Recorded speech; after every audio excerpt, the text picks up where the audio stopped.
Good evening. I appreciate so much the songs that Darren has chose to lead us in today, songs about evangelism, songs that remind us of our goal, our purpose for this month, and at the rate I'm going, probably next month, to grow in our desire and in our ability and in our focus in evangelism. I also greatly appreciate Brad's prayer. If you're paying attention to the words that he said, talked about not being proud or arrogant and thinking we have all the answers. And that's something me and Brad have talked about a lot. So it's really hard for me not to feel like I'm falling into that sometimes, to start thinking I have to have my hands into everything and doing everything. And that's kind of what I want to talk about tonight, but it's also just another place for me to say what happened at the beginning of services was entirely my fault, and I apologize for that. I just won't be too proud or arrogant to go ahead and mention that.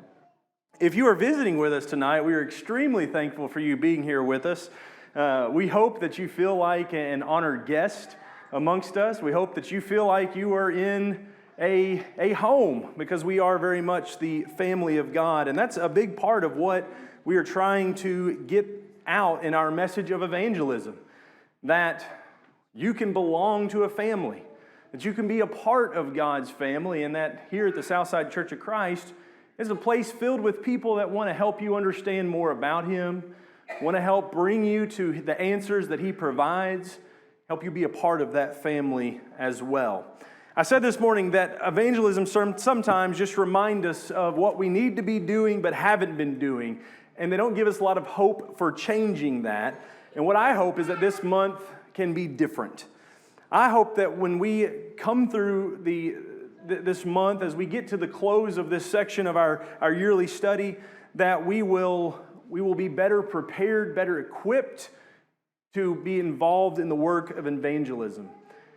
To do that, what we have to do is take all of the opportunities that we have missed, all of the opportunities that we have fumbled, all of the ways that in the past we have maybe gotten tongue-tied or been fearful. Or my biggest thing that I'll freely admit is that sometimes I just feel like the situation is awkward. I've got something I want to share with someone, and then something happens, and now it doesn't seem like it fits anymore, and so I'll just wait till the next opportunity, and I'll say it then. I want us to take all of those things that have happened in the past, Philippians 3, verse 13, and forget them, and look at what lies ahead of us. Opportunities to continue to spread the good news of Jesus Christ in this world. How can we grow in that? That's what I hope that we can do this month.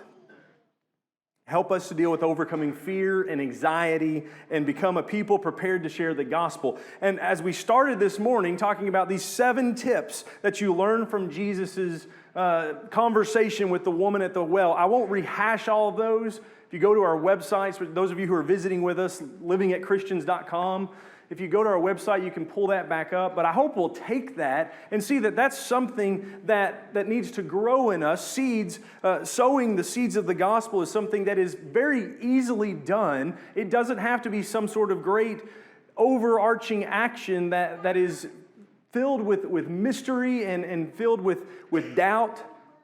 It can be hidden inside of a simple conversation, just finding out more about a person and sharing with them that important news that you want them to know about Jesus Christ. So what I want to do tonight is lay out a goal for us, something that I hope we will all try to get behind and focus our mind towards, a goal for us, some hurdles that stand in the way of that. There are definitely some things that we're going to have to be aware are trying to block us reaching that goal, and maybe some ways that we can get moving to overcome those hurdles in our lives. The goal is quite simple.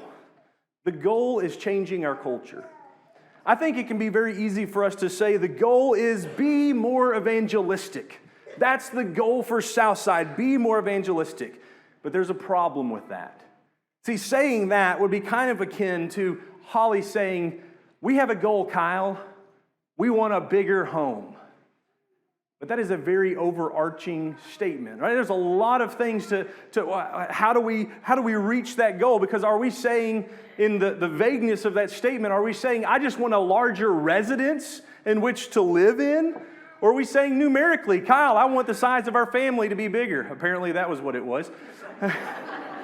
Are we saying, Kyle, I want our family to have a bigger spiritual impact so we have a bigger home that works in the kingdom of God? What are we saying when we say that? Similarly, if I say, Southside, I want us to be more evangelistic. Well, that's pretty vague. So the goal that I want to make is Southside, I want a culture of evangelism that is being promoted and is growing amongst us. Because we might think, if I'm just trying to be more evangelistic, the goal is tell 5 people. I made a challenge this morning, give out 1 card to 1 person. Maybe if that's the goal, okay, I've reached the goal. The problem with goals like that is they're weak. And when it comes to a way of measuring where we are in our goal, that's not a good metric to use. So a more clear goal might be, I want to see a shift in the way that we think. And I want to see a shift in the way that we talk. And I want to see a shift in the way that we act as a church family. I want to see a shift in our culture towards evangelism. Now, let's break that down just a little bit more. Culture. What do you mean by that? The culture here at Southside. That word literally means customs. The customs of a particular nation or a people or a group. What are the things that are customary to them? That makes up their culture. So what I'm hoping that we will try to rally behind and set for goals for ourselves for this, we said this morning we were talking about individual, but this evening as a collective, as the whole group, how can we create a shift in our customs that make evangelism more of a priority? Make evangelism something that's going on regularly in our lives. When we think about evangelism in the future, I hope that we create a shift where every single one of us here doesn't just know that that's something that I have as a responsibility, but that's something I'm comfortable with. Because I've been able to there's been a change that is made where maybe today we'll talk about some of these hurdles in a minute, I've got these hurdles that stand in the way where I think that's not possible. That's not something that's able for me to be able to do. It's something that says, I know what that means. I know how I can help with that. I know how I can be involved in that. Something that I'm comfortable doing, something that I'm able to do, something that I'm active in, something that I'm not reliant on just one person in a congregation to do. I want that to be a custom of the church here at Southside. Again, like I said, you may say, I would love that, but I'm afraid there's some things that stand in the way for me to be able to do that. I have a great hope. I'm really looking forward to this day. I'm confident that this day is coming. And that hope is on the night during the week that I get a phone call from whomever, from Daniel Hoskins, from Braden. I get a phone call from somebody that says, hey, I've been studying with my friend, and they're ready to be baptized, or they have been baptized, and I can't wait for you to meet them when they come to church with me on Sunday. I'm looking forward to that. And maybe if I mentioned your name, I should have mentioned a whole lot more. I feel like I just singled out 2 guys, and now everybody can look at them. Fill in the blank here. I'm talking about every one of you. If you think about that and go, that's not something that I can do, I want you to know that I understand why you feel that way. I want you to know that I understand that the concept of maybe studying with somebody, bringing them to a place where they understand that who Jesus is, what he offers them, creating an opportunity for them to obey the gospel and be baptized into Christ. I understand that might seem like too lofty a desire to have for you as an individual. But I believe you can do that. I am confident that you can do that. And I understand that the reason we might think that is because of these hurdles that stand in the way. What I want you to know is this isn't a picture of Kyle saying, I'm just going to swing for the fences and hope that it just miraculously sails over and scores some sort of home run here. I don't think this is an easy goal, but I don't think this is a goal that is outside of our ability either. What I think is this is a worthy goal. This is a goal worthy of our attention. This is a goal worthy of our efforts. But those things that stand in the way can take that worthiness and take it a little bit out of our view and say, well, I know it's worthy, but man, do you know what's going to have to happen? Do you know what I deal with to try to overcome and be able to do that? Well, let me share with you a few things that people have said in the past that have shared with me. These are hurdles for creating an evangelistic culture so that people just like you and me can say, I feel confident. I know that it's not just a priority, a responsibility in my faith to Jesus Christ to tell others about Him, but I am comfortable in that, and I am ready for that, and I am excited for that, to share with others the good news of Him. There are hurdles that stand in the way of that. And probably the biggest of all is the fact that what we're talking about sharing seems greatly mysterious. The gospel can seem like it is such a mystery to try to take to the people of this world and let them know the good news of Christ. Many people will say, I don't know where to begin. When it comes to evangelism, I don't know where we start at. And many people overcomplicate it. That's what we were trying to drive at this morning, is to talk about when Jesus told people the good news of who He was, it started with simple things, conversations, physical commonalities. What I want us to know is evangelism is not as difficult as we might make it out to be. And in reality, is if we know someone who is interested in God, and if we are given an opportunity to study with them, most of us already have all of the information we need to point them to Jesus Christ. But a lot of us have a hard time figuring out where are we going to start. How are we going to start this conversation? How are we going to start this study? How are we going to begin this process? Or if we do have some sort of idea of where to start, we get lost on where we're going to go next. I heard a guy say, well, whenever someone comes to me and says, I want to know more about Jesus, my go-to is, I'm good, let's sit down and read the gospel. How about we start in Luke? Did you know Luke chapter 1 is the longest chapter in the New Testament? It has over 80 verses. It is not we get started in that, and then we very quickly just run into all of this stuff at the beginning of Luke that says, I'm not sure where I'm going next. I'm not sure how to continue. Or as soon as we get started, we talked about staying focused this morning. We get started with people who I want to know more about the Bible, but the first thing they say is, oh, yeah, I want to know about Jesus, but first, tell me about when He's coming back. Tell me about Revelation. I want to study Revelation. And we just don't know where do we go? How do we take the mystery out of this? Guys, that's not a small hurdle. As I said, I don't think we're swinging for the fences here, but I recognize that's a hurdle that has to be overcome. That can be a difficult process. Try to figure out, where do we start? Where do we go? And for many, it's the reason why they might be willing to ask, will you come to church with me? I have a friend, I have a coworker, I have a family member. Will you please come? Would you be willing to come to church with me? But we would never ask this question. Can we just study the Bible together? Would you be willing to sit down with me alone and read the Bible? Why does that seem so much more scary so many times? That's a hurdle. We can't ignore that. It's there. We have a goal to create a cultural shift, a custom in our church that recognizes that hurdle and is moving towards overcoming that. We'll talk about more of that in a minute. How can we take the mystery out of sharing the gospel? Another hurdle that we need to recognize is we're forgetful people. You want to know how forgetful I am? Talk to Holly. I am probably one of the most forgetful people you will meet if I don't have someone regularly reminding me of things. If it is not in my calendar, oh man, the VBSs that have been messed up because I didn't put it in my calendar, the things that I can get into because I just flat out forgot. That is who I am. That is the thing that I deal with. The world's worst memory. There's a reason why every single word of my sermon is on this notebook up here.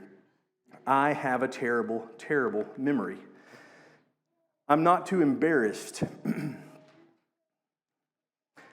not too embarrassed to say that because I know that's something I have in common with a lot of other people.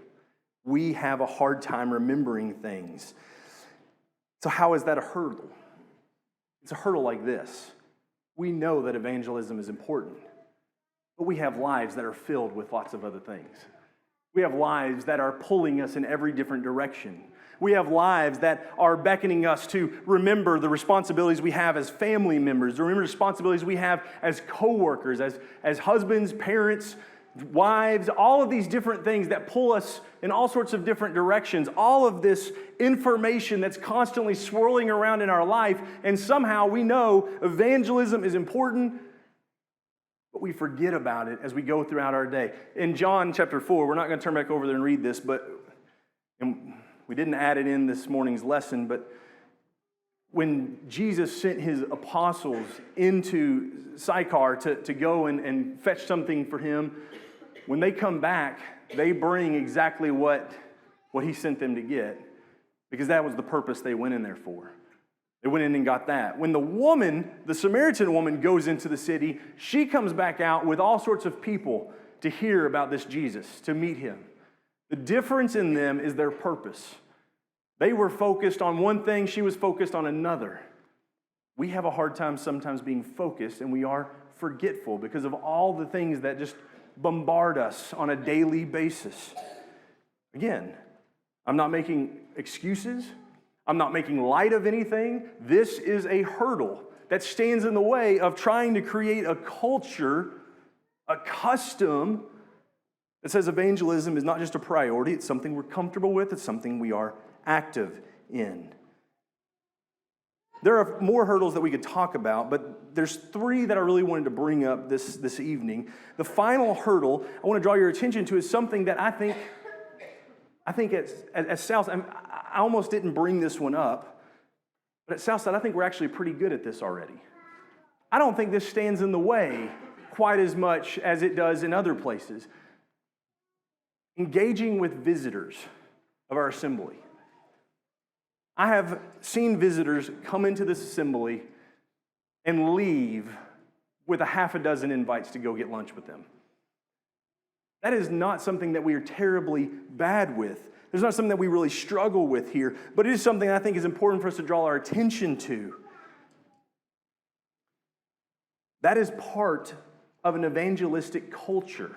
When we talk about having a culture of evangelism in a church, the way that we interact, the way that we engage, the way that we react when people who are not of this congregation, who are maybe not even of the Lord's body, come in those doors. How do we respond? Maybe someone has invited them. Maybe somebody just, they threw a dart at the map and said, that's where we're going, pick a church. In fact, there was visitors here not terribly long ago said, we found you from Google. Not just Google reviews. I didn't even know we had Google reviews for our congregation. I'm kind of thankful that whatever they were good enough to cause them to say, yeah, we'll go try that place out. Whatever reason brought them in here, the way that we engage with them,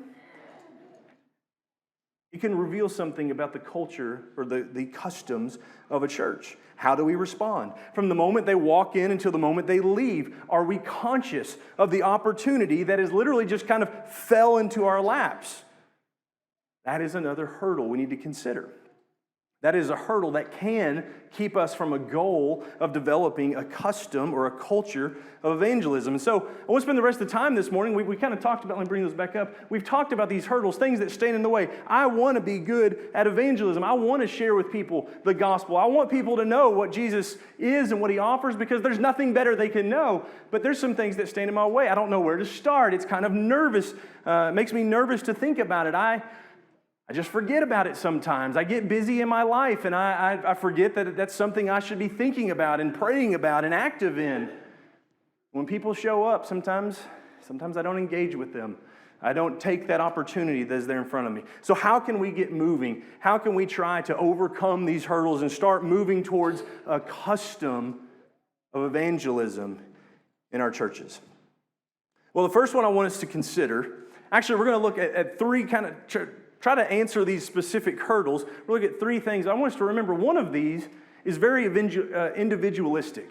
It's something that every single one of us needs to be thinking on. Every single one of us can be active in and should strive to be active in. The other two are a little more focused on things that leadership at this church is doing, but there's still things that all of us can learn from, all of us can take aspects from and try to apply in our life. So let's begin with this. Let's remember a few things when it comes to developing a culture and specifically overcoming these hurdles. Let's remember that we are called to be fishers of men. You are called to be fishers of men. I heard a preacher tell this story once about a child that is on a boat and they're fishing. They're throwing their bait out there and reeling it in, throwing it out there and reeling it in. The father is saying, hey, you got to be patient. You can't just reel it in as soon as it hits the water. You got to let it sit there. You got to work it. You got to fish with it. But then he snagged one. He was excited. He set the hook and he's reeling in. The fishing pole is bent all the way over and he's trying to get it in and finally reels this fish in and gets it up on the boat. What do you think the first thing he does is? Oh, get that away from me. That is slime. He's holding it way over here. If you've ever taken a little kid fishing, that is what they do. The fish comes up and it's like, I don't want to touch it. I was excited to catch it. I don't want to touch it. The preacher's point was sometimes we treat our visitors, we treat people of the world like slimy fish. We have had this great opportunity. They are brought into the boat, and we want to keep them at arm's length. They will feel that, by the way. They will pick up on that. When someone comes in here, remember they are people, they are not fish. Not only that, but they are people from one tribe. I think this is vitally important as well. People from one tribe who have taken a risk in leaving that tribe and coming into the tribe of another. When people come in those doors, they come in here and it's just as scary as a fish out of water. I am in a new environment. They don't have the same language that I have. They don't have the same customs that I have. They do things that are different than me. It can almost feel like they breathe a different oxygen than I breathe. They are in an uncomfortable environment, but they have taken a risk to step out of their world and to step into ours. When they show up, we need to be conscious of that. That can help us in overcoming that hurdle of engaging with our visitors, helping them not to be afraid, helping them to know what to expect, and certainly making sure that they should not come in here and find it true, the expectation that they maybe had, that people are going to be looking down on me when I come in there. People are going to instantly be judging me when I come in there. Let's not make them feel like fish out of water. How do we do that? We examine our culture. One thing that we can do in the culture that we already have here, I said there's aspects of this that we're already doing, we're already good at. We have greeters. And when you're a greeter here at Southside, you stand at the door and you hand out a bulletin and you make sure that people they know where the Lord's Supper, the communion emblems are at. But our greeters, you can also let them know when someone comes in and you don't recognize this face, this is somebody new, take a moment to just welcome them. Ask them their name. Ask them if it's before services in the morning. Do you know about our classes? Would you be okay if I showed you where our classes are? We have this class in the auditorium. We have another class back over here. Maybe they would be more interested in one or the other. We can offer them to speak with one of the elders if they're coming in. Say, hey, would you like to meet one of our pastors? Let them kind of tell you a little bit about the church that meets here. That's something that we can do as greeters. That's not something that I want to put just on our greeters, though, because individual members, when you see somebody come in that you don't recognize, that needs to be a cue for you to say, hey, I have an opportunity just to go and say hi. Hey, if I'm sitting on the edge and I see a visitor come in, do I maybe ask them, hey, would you like to sit with me? No, this is a shocker. I'm going to scoot over and let you have my seat. Let you sit where I was and sit on the aisle. It's easier for you to get out. It's easier for you to leave if you need to leave. I want to make it comfortable for you because you are here with a family. And you have taken a big step coming out of your world and coming into ours. And we want you to understand. I want you to understand that we are a people that have been changed, that have been transformed, that have been marked by the love of Christ, and that wants to be flowing out to us. The point is, when we see visitors, Every single one of us has something we can do to make this statement that we use sometimes. I know I've used it before. I've heard our elders use it before. To say to our visitors, you are our honored guests.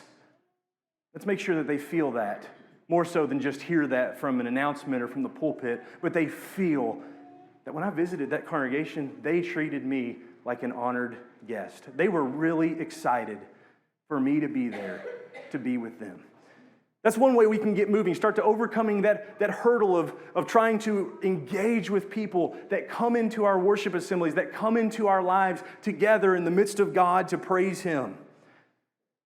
The next things that I want to talk about, I think would do good to remember every single one of us can do that, and every single one of us can do these next ones, but they're a little bit more focused. You understand that I want to turn over to Ephesians chapter 4. I understand, I realize we're not using our Bibles a whole lot tonight. In fact, I leaned over to Holly and was like, Ron tried to kick me out and send me to Wisconsin at the beginning of services this morning, and now I'm going to get up and preach a sermon where we can use hardly no Bible, and I might give him reason enough to go ahead and do that. I'm kidding about Ron trying to kick me out, by the way. But we're not going to use a whole lot of our Bible as we try to focus on some of these, but I do want us to focus on this. Ephesians chapter 4.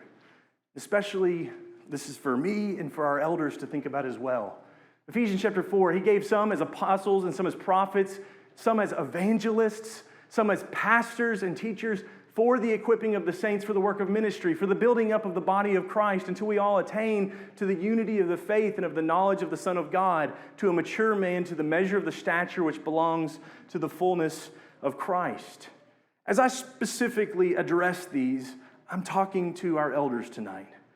But I'm also talking to you. We can all take something from this, but our elders and me, we need to learn from this passage. We need to think about the things that it says there. Because Paul says, evangelists and pastors, you have a responsibility. That responsibility is equip the saints to work. The saints need to be working. Please hear, that is all of us. We are all saints here. All of those who have been sanctified by the blood of Christ, who belong to Him, being washed of our sins in baptism, we have been raised up, set apart to work. But God says, elders, preachers, I want you all to equip them. Give them what they need to work. That passage tells us that job isn't over in a matter of days or years or even lifetimes. We've done that in the past. In the time that I've been here, I've seen that done from our elders. I have tried to do that myself. This is not a lesson where I get up and say, shame on anybody. Please don't think that. This is a lesson to say, we've started this. We're not finished. We have more to do. Let's make sure that we never forget that. Maybe we started this and people didn't respond the way that we hoped. That's okay. That passage tells us right away that that's a possibility. It says you're going to keep doing this until we all attain to the unity of faith. If that doesn't happen, what that passage tells us is then just keep working. Keep working on equipping the saints. Keep working on trying to build them up in the knowledge of the Son of God to a mature man. Keep working until we all reach the stature of Christ. I'm pretty confident that I'm not going to create that in my lifetime. So we're just going to keep working at it. We're going to keep working at trying to create opportunities where people overcoming these hurdles can grow into a culture that says, you know what's important to me? Telling people about Jesus. And here's some more ways that we can do that. Remember that your team is best at what you coach the most. If a basketball coach wants a team to excel in the full court press, you know what they do? They coach the full court press a lot. They spend a lot of time working on the mechanics of that. They spend a lot of time working on the mentality of that. What's going through your mind as the other team gets ready to check the ball in? They're going to spend a lot of time focusing on that. Sam and Annie both have coached baseball and softball. That has an impact in that as well. If you want your players to be able to have great fielding, that's my goal. I want my players to be the best at fielding the ball. You don't spend as much time on batting. You don't spend as much time on maybe running the bases. You spend a lot of time on drills intended to make that a reality. And you use your language differently as well. You ever notice this? If you're around a team that has spent a lot of time focusing on fielding, phrases will start to change. The very culture of the team starts to change because you'll start hearing phrases like this: turn two. Everybody that's played baseball and is focused on infield work, they know what that phrase means. That means something to them because that is what was coached to them. If you were me and you spent all your time in the outfield, hit your cutoff. I knew exactly what that phrase meant. The point is, when we coach those things, it has fundamental impacts on the way that we speak, on the way that we act. And likewise, the elders of this congregation, as well as myself, we need to recognize that if we want the culture of Southside to be described as an evangelistic culture, we are going to have to coach that. We are going to have to spend time talking about that. And yes, this has already started. In fact, the reason that we're talking about this tonight is thanks to one of our elders. At the beginning of the year, well, actually, at the end of last year, we were talking about what's 2022 going to look like. What are we going to talk about? What's going to be the theme of the year? And Jeff Binge was the one who said, I think this topic of ignite. And here's a couple of things that I think would be good to talk about. And one of those things was evangelism. This is something that we need to focus on this year. This is something that's already going on. This is part of the reason why they specifically pulled Jason Bridgman and said, we want you to, he said, I've got this idea. I would like to talk more about evangelism. They said, we want you to do this. Once a quarter, we're going to give you an opportunity to stand in front of the congregation and talk about evangelism. This is something that's already started, and it's a great start. We can't let that be the only thing either. We can't let this be where it ends. Just like with a baseball coach. We spend time practicing this, we spend time coaching this, but we also let our language reflect this as well. Every single service, you elders address the congregation. And I, for one, am extremely appreciative of that. Before services begin, when you come up here and you talk about, you read a Bible verse to us, something that's on your mind, Mickey, you read through Proverbs all you want. I really appreciate what our pastors are thinking and reading on. We have the announcements at the end of services where you share with the congregation things that the church feels vital for them to know, ways that they can serve, things that they should know about. Some things that we could include in that time is language to reflect the culture of this congregation being a culture of evangelism. Verses that sometimes remind us of the importance of sharing the gospel with others.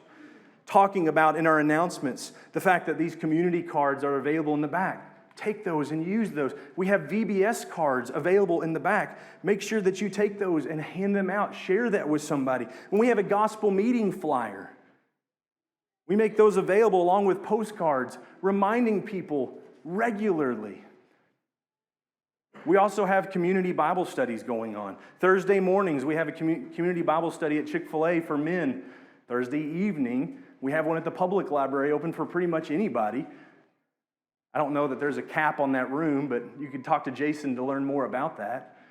But using the time that we have available to coach the congregation, let them know the things that they have available to them, the ways that they can use those. Remind us of the evangelism challenges that Jason has prepared in the bulletins, because we are forgetful people. We forget. We get caught up. I heard another preacher from the Texas area who was talking about the church that he was working at. He said for a full year, at the end of every single service, before services were over, the announcement was made by an elder or by himself. Somebody would get up to do the closing announcements, and they would always talk about the fact that we have these visitor cards to hand out. Or to invite people to come to services. And they would just remind at the very end of every service. And people started to be maybe annoyed by this. They would kind of say, that's been said over and over again. But through the course of that year, the thing that they noticed was those cards started dwindling and dwindling. Because we are forgetful. But what we're coached in the most is what we become best at. So use the opportunities that we have This is again, for myself and for our elders to coach. But it's not just for us. It's for you as well. In your conversations with one another, in your conversations with your children, parents, in the opportunities that we have, coach each other to remind ourselves that this is not just something that's important, it's something that we can do. It's something that we need to be involved in. It's multifaceted. It's not the same thing. It's not just one thing that we're all going to do. There's many opportunities. There's work in different areas in which we can try to share this good news. Remember, your team is best at what you coach the most. And maybe the last thing, and this is something that I hope that we can try to bring and make available to us very soon. We need to remember that the hurdle of overcoming the fact that the gospel message can seem mysterious. We don't know where to go. We don't know where to start. We don't know what to do next. What that indicates that we need a plan. We need something to be able to instruct us and help us know where to go. I heard another preacher give this illustration. He was actually speaking to a room with nothing but preachers in it. Preachers and elders. Just a room full of evangelists and pastors. And he asked this question. If you suddenly had the opportunity today to study with someone who is not a Christian, what would be your approach? This was actually a question meant to set up another question. This was supposed to be the easy one. If you had an opportunity suddenly out of the blue to study today with someone who is not a Christian, what's your approach? Room full of nothing but evangelists and elders. And not a hand went up. They all sat there because no one had a plan. No one really knew, like, what are we going to do? How are we going to respond to that? If that's true for people who are intending to lead congregations, if that's true for people who are intended to equip congregations for just that sort of work, do you think it might also be true for those congregations as well? That was the first hurdle that we talked about. Sharing the gospel seems mysterious. So we need a plan to do just that. When someone says, you know what, I would like to learn more about the Bible. When someone says, I've heard people say this about the Bible, but I believe that. When someone indicates that they have questions, we automatically know this is exactly what the next step is going to be from me. This is what I'm going to do. And again, this is something as the elders of this congregation and as the evangelists of this congregation, we need to be equipping the saints to do here. But it doesn't mean that that's not something that all of us don't also need to be involved in as well and preparing ourselves for as well. This morning, we talked about how we can try to create specific goals. Maybe we do tell somebody, they've indicated, I'm interested, I want to know more, I have questions. We might say things like, would you be willing to study through the Gospel of Mark with me? It's a very short gospel, 16 chapters. It can be studied through very quickly. Maybe if we'll just sit down and study chapter 1 together, how about next Tuesday? Will that work? That can be something that we can automatically just be prepared. I know what I'm going to do. I know that if this gets thrown into my lap, somebody has given me this opportunity to share the gospel with them, I'm just going to start in Mark chapter 1 and ask them if they'd be willing to do that with me. We also talked about how we might invite them here, but another thing that we can do, something that I think has been beneficial, I know has been beneficial in many people's lives, there's a great program called The Big Picture of the Bible. There are DVD copies of this. It is literally a 45-minute study that takes you through the Bible from Genesis to Revelation, giving you 8 principal passages to remind us of what the Bible is telling us about the God who created everything, about the fall of His creation into rebellion, and about the plan of redemption that He seeks to redeem them back with. Would you be willing just to sit down? I've got this great DVD that we could watch together. It takes 45 minutes. Would you like to come over and do that with me tonight? That's something that every single one of us can automatically be prepared for. I can help you get that material if you want that. But one thing I would like to do is to help establish some material that every single member here can use. And that would mean that it's material that we all study through together at some point as a congregation. We all know how to use it. We all have a completed copy of it in our homes and a blank copy of it in our car. And when those opportunities are available, we can say, hey, you know what? Here, take this. Take this material, read through the first lesson, answer the questions, and let's get together next week. Let's get together and let's talk about your answers. Let's talk about what the Bible is teaching us. Material that we can be comfortable with so we can have a plan. So when someone says, I'm interested, when someone shows that there's an opportunity available here, it's not mysterious.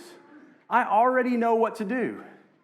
You remember in school how many times that they taught you to stop, drop, and roll? How many times that phrase came up in your life?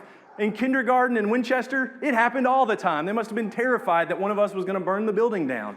We were constantly doing fire drills.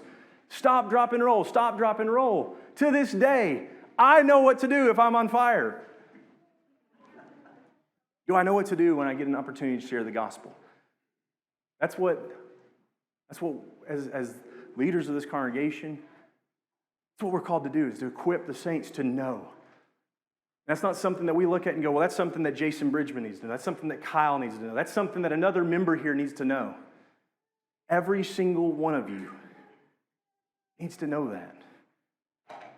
And when we can work towards that and we can strive to, maybe we're not to that point yet to say, I'm really confident and I know, but when we can make the shift to say, I want to know. I'm ready to use that material.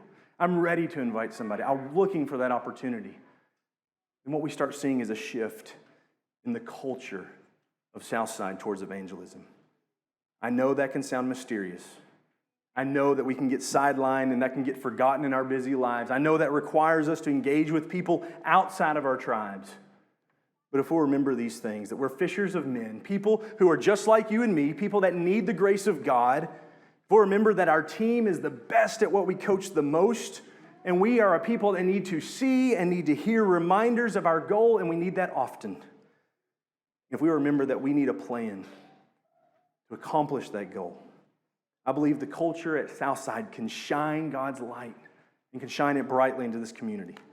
That's exactly, if you'll remember for just a moment, we talked about this morning, that's exactly what Jesus is. He is a light that is shining brightly into the world. In John chapter 8, verse 12, he says, the one who follows me will not walk in darkness, but will walk in the light of life. If you are here today and you are walking in darkness, know that this is a congregation, this is a family that wants to assist you in learning about the path, the light that leads you out of that. If you are here today and you know people in this world who are walking in darkness, know that the church is God's place to shine that light out into it. Let us be more evangelistic in our lives. Let us have a goal of shifting our culture. However we can assist you this evening, it is our great desire to do so. We would love to talk with you more about our Lord. We'd love to share with you what He has offered to redeem you, to save you from your sins. We would love just to assist you in something that you're struggling with that has separated you from Him. Whatever it is that we can do in that regard, let's talk about that together. Come forward right now as we stand and sing.